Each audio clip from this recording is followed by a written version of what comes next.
నమస్తే, welcome to our channel. నేను మీ సిరి. ప్రస్తుతం మనతో పాటు ఉన్నారు ప్రముఖ ఆధ్యాత్మికవేత్త, వాస్తు జ్యోతిష పండితులు శ్రీ లలితాదేవి ఉపాసకులు నానాజీ పట్నాయక్ గారు. గురుగారితో మాట్లాడతాం. గురుగారు నమస్కారం. శ్రీమాత్రే నమః. గురుగారు, శ్రావణ మాసం వచ్చేసింది. అందరిలో కూడా అంటే అమ్మవారి ఆరాధన కోసం నిజంగా ఒక మంచి మాసం అని చెప్పుకోవాలి శ్రావణ మాసము. అందరిలో ఒక సందేహం ఉంది గురుగారు. మామూలుగా మనకి వరలక్ష్మి వ్రత కథలో పౌర్ణమి ముందొచ్చే శుక్రవారం రోజున చేసుకోవాలి అని చెప్పబడింది. కానీ ఈసారి 5 శుక్రవారాలు వచ్చాయి.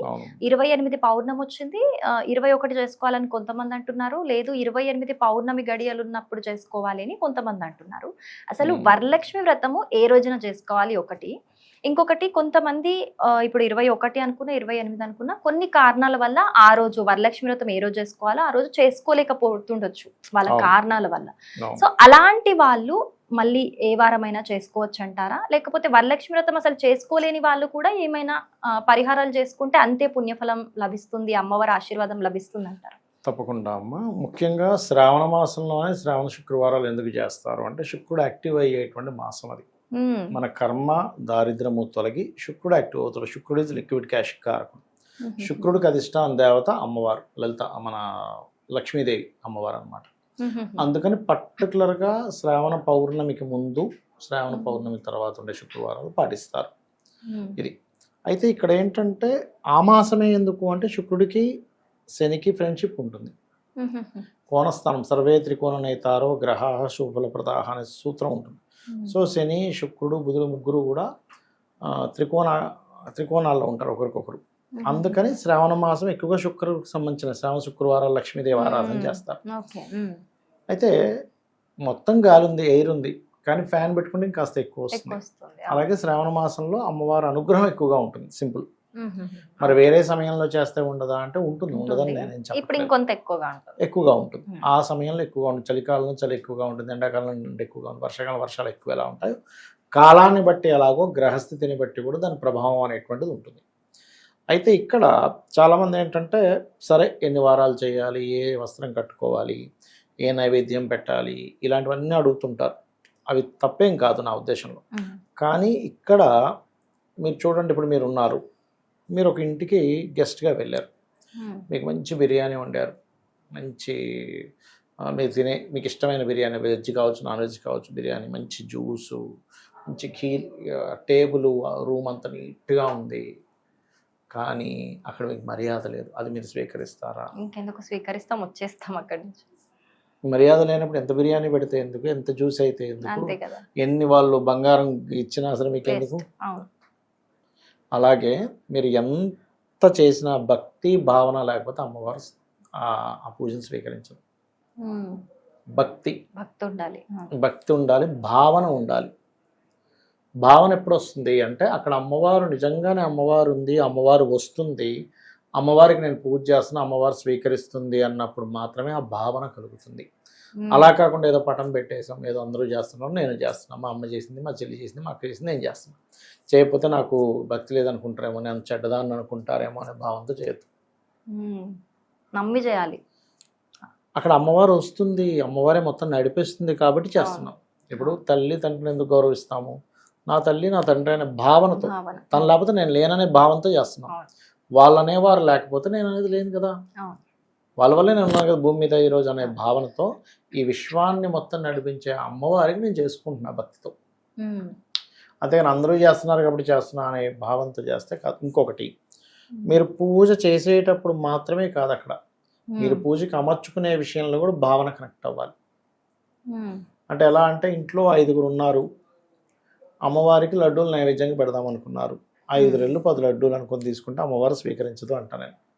అంటే అందరూ ఏమనుకుంటారు, సరే అమ్మవారికి పెడతాము, ఎలాగో తినదుగా, ఇక్కడ ఉన్నది పట్టం కదా, తింటేనే పోనీ ఒక లడ్డు తింది మిగతా 9 పంచుకుందాం అనుకుంటే ఎట్లాగో తినదు కదా, మనమే తింటాం కదా, 5 మంది ఉన్నాం, 5 రెళ్ళు 10 లడ్డూలు అనుకొని తీసుకోకండి అంటా నేను. అమ్మవారికి 10 లడ్డూలు, అద్భుతమైన లడ్డూలు చూపిస్తే అమ్మవారు ప్రీతి చెందుతుంది, అమ్మవారు స్వీకరిస్తుంది. తర్వాత మీరు పూజ అయిపోయిన తర్వాత ప్రసాదంగా స్వీకరించండి. అంటే ఎలా అంటే ఇప్పుడు మీరు ఇదే గెస్ట్గా మీరు వెళ్ళారు, ఏమంటే సిరి గారు మీరు ఎట్లాగో తినరు మాకు తెలుసు, మేము 10 లడ్డూలు తెచ్చుకున్నాం, ఏదో అలంకారం కోసం మేము ముందు పెట్టామంటే మీకు ఎట్లా ఉంటుంది? మేము తిన్నాను తెచ్చుకున్నామండి, మీకు ఏదో ఊరికట్లా పెట్టండి టేబుల్ మీద, అసలు మీకు ఎట్లా ఉంటుంది అసలు చిచి ఏంటిది అవమానంగా అలంకారం ఉంటుంది కోసం first. పెట్టావా అవును అలంకారం కోసం పెట్టావా అని మీకే అనిపించినప్పుడు మరి భగవంతుడికి ఎలా అనిపిస్తుంది అవును ఎప్పుడు కూడా మన భావనలో అలంకారం కోసం పెట్టట్లేదు నేను తినడం కోసం పెట్టట్లేదు నేను తర్వాత ప్రసాదంగా స్వీకరించుకుంటానే దాన్ని కానీ అమ్మవారు ఇది స్వీకరిస్తుంది ఇది ఖచ్చితంగా స్వీకరిస్తుంది అనడానికి మనకి చూడండి ప్రసాదం టేస్ట్ మారుతుంది గమనించండి ఇప్పుడు భగవంతుడికి ప్రసాదం చేసినప్పుడు ఉమ్, అమ్మవారి కోసం ఏదైనా వండినప్పుడు ఆ టేస్ట్ డిఫరెంట్గా వస్తుంది గమనించారు ఎప్పుడైనా మీరు ఉమ్. మనం ఇంట్లో చేసుకునే దానికి అమ్మవారి కోసం మనం ప్రత్యేకంగా చేసినప్పుడు ఆ టేస్ట్లో ఖచ్చితంగా మార్పు వస్తుంది వ్యూవర్లందరికీ కూడా తెలుసు ఆ విషయం భక్తి మార్గంలో ఉండేటువంటి వారికి అబ్బాయి ఇంత మధురంగా ఉంది ఏంటి అనుకుంటాం ఎందుకంటే దృష్టి చేత స్వీకరిస్తుంది మీరు అనుకోవచ్చు ఏమండి మరి అక్కడ ఉండే లడ్డు అక్కడే ఉంటుంది అలా స్వీకరిస్తుంది మీకు ఒకటి ఏదైనా ఒక లైన్ రాసిస్తానండి మీకు మీరు దీన్ని బైహార్ట్ చేయండి అంటే బైహార్ట్ చేస్తారు మీకు వచ్చేసింది కానీ ఇక్కడ ఉన్నది ఎక్కడికి పోలేదుగా అవును ఇక్కడ ఉంది ఇక్కడే ఉంది కానీ మీ మైండ్లోకి వెళ్ళిపోయిందిగా అవును. అలాగే అమ్మవారు ప్రతిదీ స్వీకరిస్తుంది ఒక చీర కొంటాం శుక్రవారం పూట పెట్టాలి అమ్మవారి కోసమే పెడుతున్నాను తీసుకోండి ఆ అమ్మవారు ఎలా కట్టుకున్న తర్వాత నాకు బాగుంటుంది కదా కలర్ అని ఇట్లా చూసుకొని అస్సలు అట్లా పెట్టకూడదు ఇంకోటి ఏంటంటే అమ్మవారికి కొనే చీర ఏదైతే ఉంటుందో పొరపాటును కూడా చీర షాపులో ఒంటి మీద ఇలా పెట్టుకొని చూసి బాగానే ఉంది కదా ఇది అమ్మవారికి పెడుతున్నా అని ఒంటి మీద పెట్టుకొని అసలు పెట్టకూడదు అది చాలా పెద్ద దోషం ఉమ్, నీకు ఎక్కడ నువ్వు అసలు అమ్మవారు పెడుతున్నాను భావన ఎక్కడుంది అవును ఇది అమ్మవారికి కడితే ఎలా ఉంటుంది అమ్మవారు కనుక లలిత అమ్మవారో లక్ష్మీ అమ్మవారో ఈ చీర కట్టుకుంటే ఎలా ఉంటుందని చేసుకొని తీసుకోండి ఉమ్, ప్రసాదం పెట్టినా పుష్పాల అలంకరణ చేసినా ఏం చేసినా ఇప్పుడు మీరు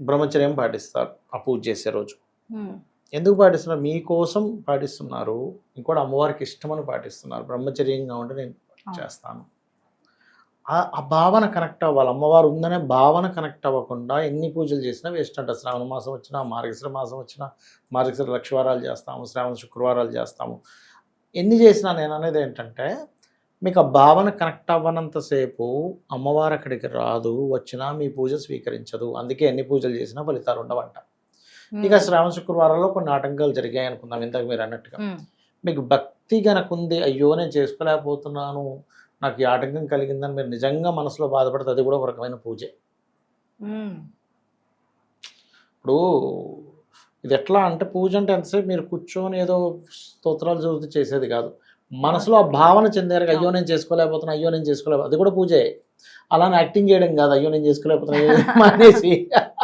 నిజంగా ఫీల్ అవ్వగలగా అదే. నిజంగా ఫీల్ అయ్యి కనుక చేస్తే ఖచ్చితంగా అమ్మవారి అనుగ్రహం ఉంటుంది అయితే ఇక్కడ ఏంటంటే అందరూ కూడా కొలమానం ఎంతసేపు డబ్బులు వచ్చేస్తే పూజ ఫలించింది డబ్బులు రాకపోతే పూజ ఫలించలేదు ఇదే కొలమానం ఎవరికైనా కూడా పూజ చేసాము అమ్మాయి ₹1,00,000 కలిసి వచ్చింది ఆ పూజ పూజ ఫలించింది ఫలించే చేసుకుందాం డబ్బులు రాలేదు అమ్మ ఇదేదో పూజ ఫలించట్లేదేమో అనుకుంటా కొలమానం ఎప్పుడు డబ్బుతో కాదు మనం చూడాల్సింది చాలా కొలమానాలు ఉంటాయి మన ఆరోగ్యంతో కొలమానం ఉంటుంది మన ఇంట్లో ఉండే ఆరోగ్యంతోని పిల్లల అభివృద్ధితోని చాలా విషయాలు రిలేషన్స్ అన్నిట్లో కొలమానం ఉంటుంది నువ్వు చేసిన పూజ నీకే ఫలితం ఇవ్వాలో అమ్మవారికి తెలుసు మనకి ఏది మంచిదో అమ్మవారికి తెలుసు అంతేగా నువ్వు ఎంతసేపు నీ పూజకి డబ్బుల్నే నువ్వు కొలమానంగా తీసుకుంటే అది వేస్ట్ కాకపోతే ఏంటంటే డబ్బు ఉంటే అన్ని బాగుంటాయి కదా అని దాంతోనే కొలమానంగా చూస్తాం మనం అయితే ఇక్కడ ఏంటంటే చక్కగా మనిషిని ప్రశాంతంగా పెట్టుకొని ఇంకా ఏమీ ఎక్స్పెక్ట్ చేయకుండా ప్రశాంతంగా అసలు అమ్మవారికి ఒక తల్లి ఎలా అయితే బిడ్డకి అంటే తనకి సేవ చేసుకోవడంలోనే ఆనందం ఎలా పొందుతుందో తను అన్నం తినిపిస్తే ఎలా ఆనందం పొందుతుందో అలాగా మీరు చేయగలగాలి అప్పుడు ఖచ్చితంగా అమ్మవారి అనుగ్రహం ఉంటుంది ఈ ప్రాసెస్ ఈ భావన మిస్ అవ్వడం వల్ల పూజలు ఫలించట్లేదు అదే ఇంకొకటి ఇది 21న చేసుకోవాలంటారా 28న ఎప్పుడైనా చేసుకోవచ్చమ్మా రెండు చేసుకోవచ్చు శ్రావణ శుక్రవారం అయితే శుక్రవారం చేసుకోవడం శ్రావణ శుక్రవారం చేసుకోవడం ముఖ్యం అది చాలా చక్కగా వివరించారు గురుగారు ధన్యవాదాలు శ్రీమాత్రే నమః